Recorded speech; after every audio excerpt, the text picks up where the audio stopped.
Olá! Bem-vindos ao canal Praticando Ciências. Eu sou a professora Samantha Martins e, a pedido de alguns alunos, eu vou começar a gravar vídeos com questões comentadas para o Enem.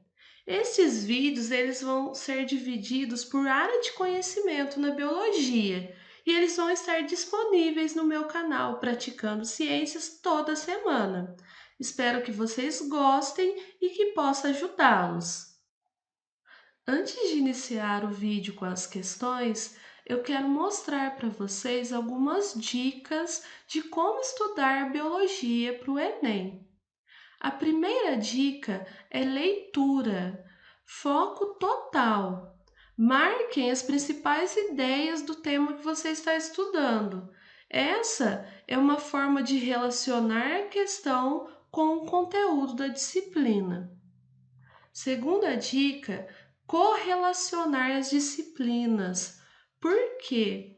A banca do Enem ela adora aplicar a interdisciplinaridade nas suas questões, incluindo as de biologia. Por exemplo, se você estiver estudando sistema respiratório, vocês podem estudar poluição do meio ambiente. O que gera poluição do meio ambiente? Vai que o Enem coloca uma questão de poluição relacionada ao sistema respiratório. A banca do Enem ela adora fazer esse tipo de coisa. Então, correlacionar a disciplina enquanto você estiver estudando é uma super dica. Terceira dica: fixe os conteúdos. Só ler não vai ser o suficiente para aprender biologia. A melhor forma de fixar qualquer conteúdo na sua mente é fazer o maior número de exercícios possíveis.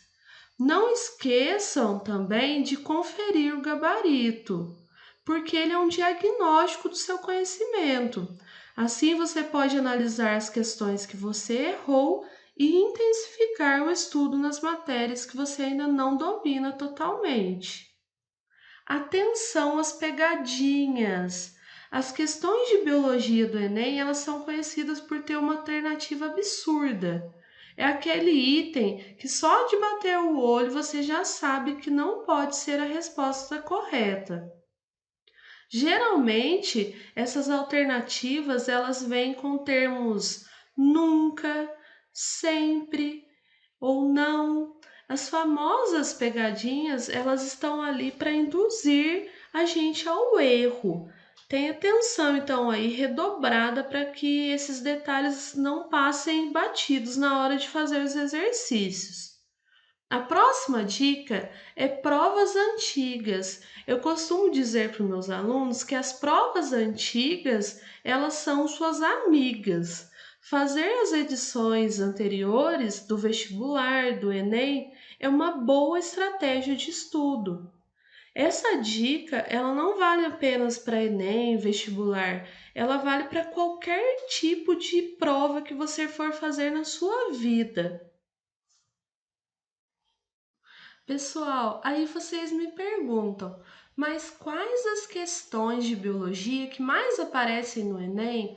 Essa pesquisa, ela foi realizada pelo Veste Mapa Mental e mostra os assuntos, o número de questões e a porcentagem de questões que mais apareceram no Enem desde 2009. E sem dúvidas, o assunto mais abordado, mais cobrado no Enem é a ecologia. Geralmente, os assuntos abordados vão desde conceitos básicos, como nicho, habitat, passando por cadeia alimentar e até problemas ambientais mais complexos, como aquecimento global, por exemplo. Em todos esses casos, é fundamental saber interpretar textos e conhecer bem os conceitos, para que não haja nenhuma confusão no entendimento do material apresentado. Outro ponto que é muito importante é vocês estarem atentos às questões ambientais atuais, uma vez que a prova do Enem sempre vai dar ênfase a assuntos de grande relevância. A minha aposta nesse Enem de 2020 é para que caia alguma questão relacionada às queimadas na Amazônia o ano passado. Fiquem atentos. Outros assuntos de biologia que também podem cair são a citologia, histologia e fisiologia animal e humana, fundamentos de ecologia, que também vão entrar aqui em ecologia, biotecnologia, que abrange várias áreas da biologia, microbiologia e doenças, parasitologia, cadeias e teias, fluxos de energia, evolução, biologia molecular inorgânica e orgânica, biomas, genética mendeliana, botânica, genética molecular, reprodução animal e humana. Essas são as principais áreas de conhecimento que podem cair no Enem. Para nos auxiliar na resolução das questões de ecologia, eu coloquei aqui uma introdução básica à ecologia, com conceitos que são super importantes. O primeiro deles é o que é ecologia, que é a ciência que estuda a interação entre os seres vivos e o seu meio ambiente. Desequilíbrio ambiental. O Enem adora colocar questões relacionadas a desequilíbrio, por exemplo, aumento da população, maior consumo, diminuição de recursos. Habitat é o espaço geográfico onde vivem determinados tipos de espécie. Nicho ecológico, modo de vida de um ser vivo. Por exemplo, num grupo de leões, são as leoas que caçam e cuidam dos filhotes, enquanto os machos são responsáveis por defender contra invasores. Fatores bióticos são os fatores vivos de determinado local, por exemplo, animais, plantas. Fatores abióticos são fatores não vivos que não possuem vida, por exemplo, temperatura, a água, o ar. Ecossistema são a junção de fatores bióticos vivos mais fatores abióticos que não possuem vida. A reunião de diferentes tipos de ecossistema podem formar os biomas. E nestes biomas são reunidas características próprias de diversidade biológica e condições ambientais. Comunidade. População de espécies diferentes em um determinado local. Pode também ser chamada de comunidade biológica, biocenose ou biótopo. População, indivíduos que são da mesma espécie. Pessoal, vamos lá então às questões? A primeira questão é uma questão do Enem de 2003 e tem como tema ecossistemas. Sabe-se que uma área de 4 hectares de floresta na região tropical pode conter cerca de 375 espécies de plantas, enquanto uma área florestal do mesmo tamanho, em região temperada, pode apresentar entre 10 e 15 espécies. O notável padrão de diversidade das florestas tropicais se deve a vários fatores, entre os quais é possível citar: letra A, altitudes elevadas e solos profundos. Letra B, a ainda pequena intervenção do ser humano. Letra C, sua transformação em áreas de preservação. Letra D, maior insolação e umidade e menor variação climática. Letra E, alternância de períodos de chuvas com secas prolongadas. Então, ele está perguntando qual que é o padrão que tem na floresta tropical que leva a ele ter esse número variado de vários tipos de espécies. Então, a gente tem que analisar cada uma para ver qual que é a verdadeira. A letra A, ele fala que altitudes elevadas.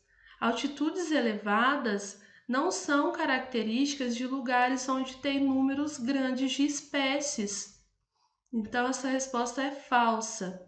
Letra B. A ainda pequena intervenção do ser humano? De jeito nenhum, porque se acontece intervenção humana, não vai aumentar o número de espécies, não vai ser considerado como um grande fator, e sim, ao contrário, pode ser considerado um fator negativo, que pode até diminuir o número de espécies. Letra C. Sua transformação em área de preservação. Se determinado local foi transformado em área de preservação, é porque já aconteceu algum tipo de intervenção humana que levou esse local a ser desmatado e transformar em local de preservação. Então, se aconteceu isso, é porque não tem elevado número de espécies. Letra D. Maior insolação e umidade e menor variação climática. Com certeza, a resposta verdadeira é a letra D. Por quê? Porque as florestas tropicais, elas têm como características as altas temperaturas e pela grande umidade que tem durante todo o ano, que são fatores que favorecem a grande diversidade de espécies. Então, a alternativa correta vai ser a letra D. Vamos ver a letra E? Alternância de períodos de chuvas com secas prolongadas. Secas prolongadas, de jeito nenhum que vai ser uma característica para ter grande número de espécies. A próxima questão é do Enem de 2012 e tem como tema habitat e nicho ecológico. O menor tamanduá do mundo é solitário e tem hábitos noturnos. Passa o dia repousando, geralmente em um emaranhado de cipós, com o corpo curvado de tal maneira que forma uma bola. Quando em atividade, se locomove vagarosamente e emite som semelhante a um assobio. A cada gestação gera um único filhote. A cria é deixada em uma árvore à noite e é amamentada pela mãe até que tem idade para procurar alimento. As fêmeas adultas têm territórios grandes e o território de um macho inclui o de várias fêmeas, o que significa que ele tem sempre diversas pretendentes à disposição para namorar. Essa descrição sobre o tamanduá diz respeito ao seu habitat? Sim, tem descrição sobre o habitat. Porque o que é habitat mesmo? Espaço geográfico onde vive determinada espécie. Está falando sobre o habitat, mas não é apenas sobre o habitat. Então, não é essa a alternativa. Letra B. Biótopo. Está falando sobre biótopo? Sim, porque biótopo, lembrando, é a mesma coisa que comunidade. Está falando sobre a comunidade dos tamanduás, mas não é só isso. Então não é essa a alternativa. Letra C. Nível trófico. Está falando de cadeia alimentar ou de teia alimentar? Não, então não é nível trófico. Letra D. Nicho ecológico. Lembrando que nicho ecológico é o modo de vida de um ser vivo, que neste caso é o tamanduá. Então, essa alternativa é verdadeira, porque quando a gente fala de nicho ecológico, a gente vai estar falando de todas as características de como vivem determinados tipos de espécies, neste caso, o tamanduá. Então, está correto. Letra D. Letra E, potencial biótico. Potencial biótico é a capacidade que uma população tem de se reproduzir. Tá falando de reprodução? Sim, mas não é só sobre reprodução. Essa questão, ela fala sobre habitat, fala sobre biótopo e fala sobre potencial biótico, que significa nicho ecológico.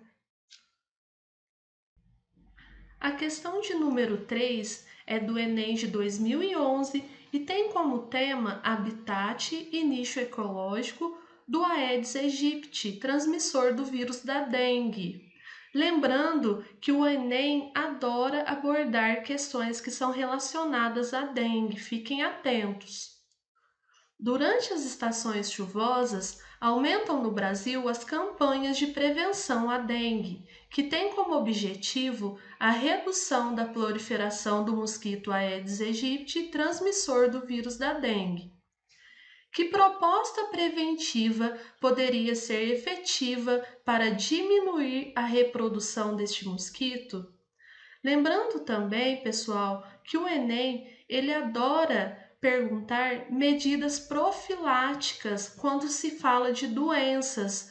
O que é profilaxia? A profilaxia são as medidas preventivas que a gente tem que ter para que a doença não se alastre, neste caso, para que o vírus não se reproduza. Então vamos lá. Letra A. Colocação de telas nas portas e janelas, pois o mosquito necessita de ambiente coberto e fechados para sua reprodução. O mosquito ele precisa de ambientes cobertos e fechados para sua reprodução? Não, não tem nada a ver. Ele precisa de um ambiente em meio aquático, que tenha água para ele se reproduzir. Então, não tem necessidade que seja coberto ou fechado. Se tiver água, ele vai se reproduzir. Então, não é essa a alternativa. Letra B. Substituição das casas de barro por casas de alvenaria. Haja vista que o mosquito se reproduz na parede das casas de barro. Eu acabei de comentar que o mosquito ele gosta de água, ele precisa de ambiente aquático para se reproduzir. Então, não é parede de casas de barro. Então, está errada essa alternativa. Letra C. Remoção dos recipientes que possam acumular água, porque as larvas do mosquito se desenvolvem neste meio. Correto! Né? Devido ao fato do Aedes aegypti necessitar de ambiente aquático para se reproduzir, a remoção do recipiente de água é que impede a larva de se desenvolver. E essa, então, é uma das principais medidas profiláticas para que isso não aconteça.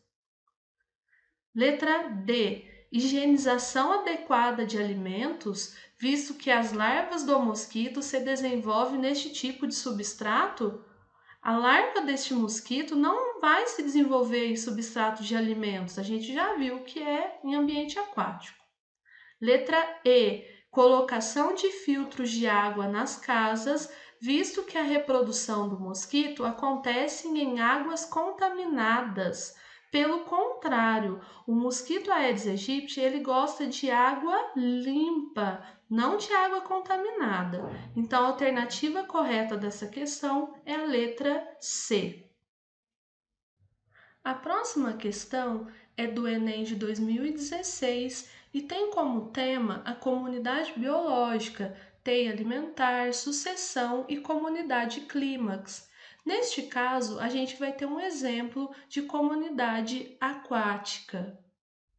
Suponha que um pesticida lipossolúvel, ou seja, que é solúvel em lipídios, que se acumula no organismo após ser ingerido, tenha sido utilizado durante anos na região do Pantanal, ambiente que tem uma de suas cadeias alimentares representadas no esquema: plâncton, pulga d'água, lambari, piranha e tuiuiu.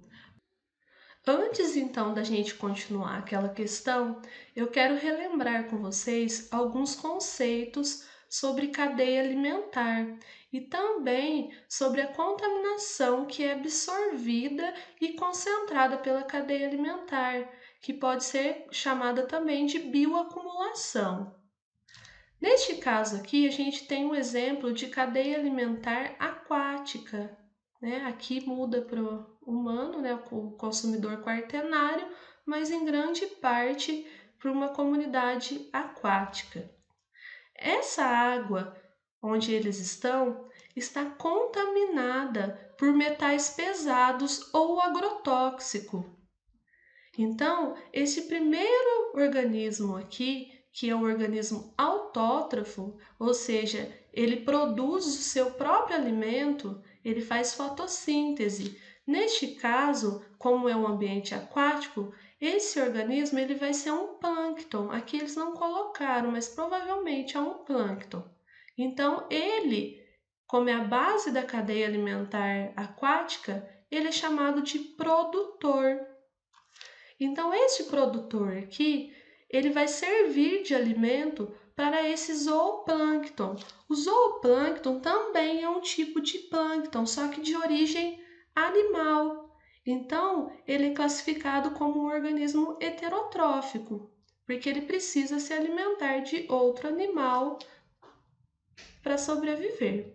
Então, este zooplâncton, ele vai se alimentar do plâncton que está contaminado com esses metais pesados ou agrotóxicos. E quando ele fizer isso, ele também vai estar ingerindo essas substâncias, só que numa quantidade ainda maior, porque o zooplâncton ele é maior que esse organismo. Então, a quantidade de comida que ele vai ter que ingerir também vai ser maior e, com isso, os metais pesados também vão ser maior.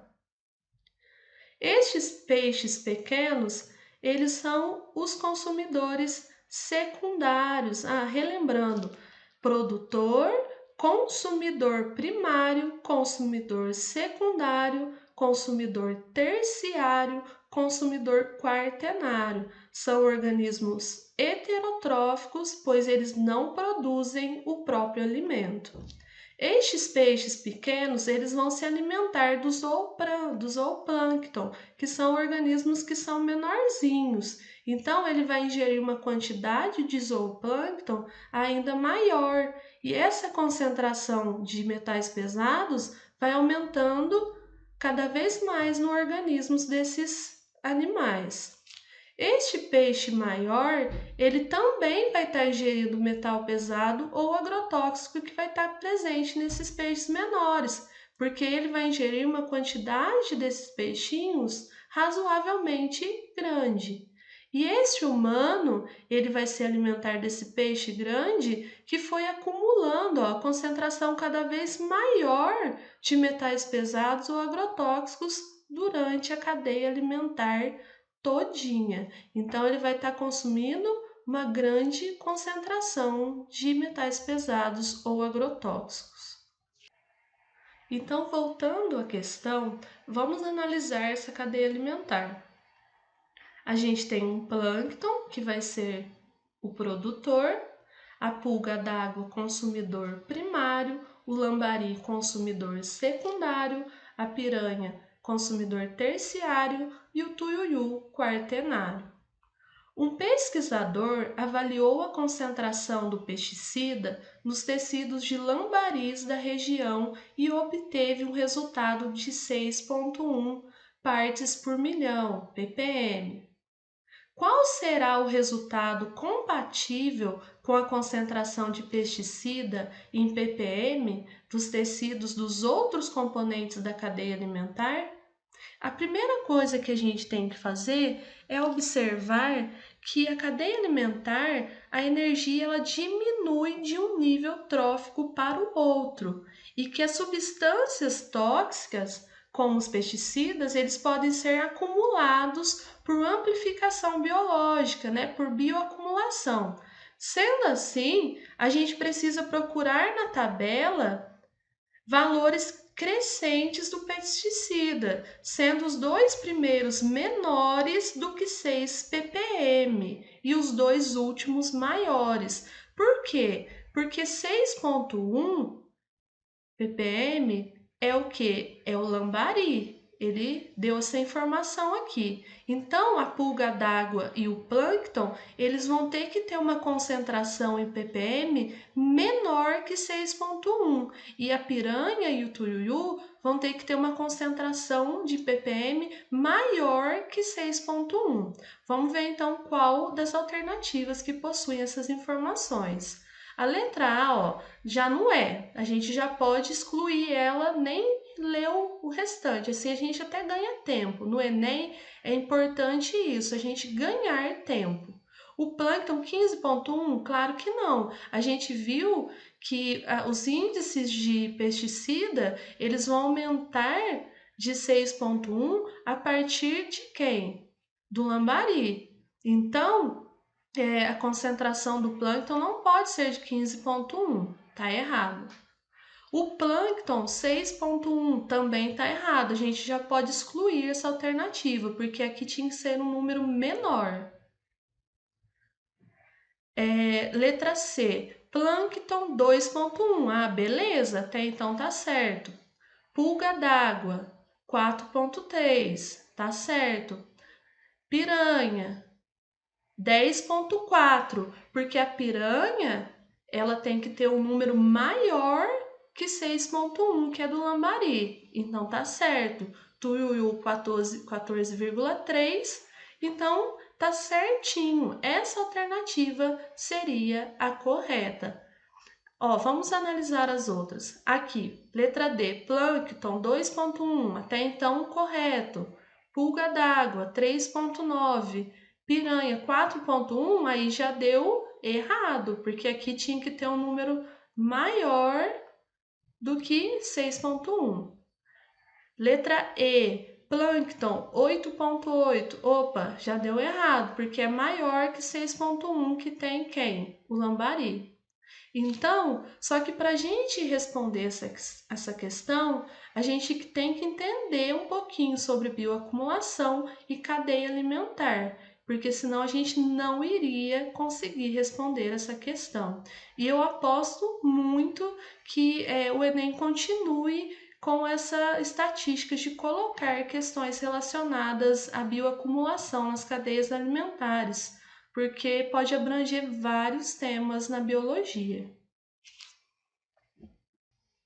Espero que vocês tenham gostado deste vídeo, que possa ajudá-los a estudar para o Enem, mas que eu vou gravar novos vídeos com esse tema de ecologia, com questões para o Enem e outros temas também que mais caem no Enem.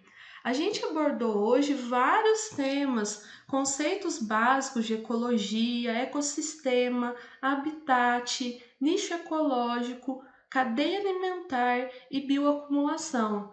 Parecem poucas questões, mas que a gente consegue abordar vários assuntos. Então, continue acompanhando o nosso site, se inscrevam no nosso canal no YouTube, Praticando Ciências, deixe seus comentários e suas dúvidas, deixe seu like, conheça também nossa página no Facebook e Instagram. Até a próxima!